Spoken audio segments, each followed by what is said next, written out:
ஒரு மரம் இருக்குது, இலசா இருக்கும்போது வளையும், மூந்துட்டா முறியும். அதனால தான் மனம் முறிவுள் போய் நிற்குது.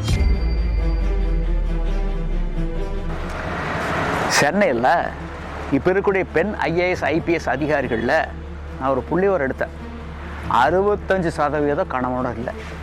கணவனோட இல்லை அப்படின்னு என்ன? வாழா வெட்டி.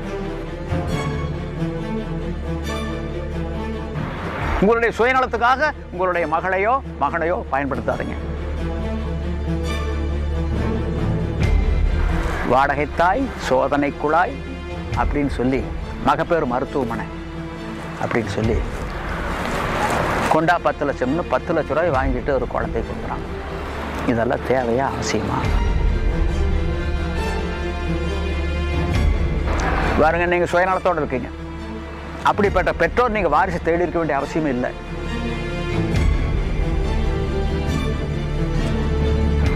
அதனுடைய வெளிப்பாடு தான் இத்தனைக்கும் காரணம்.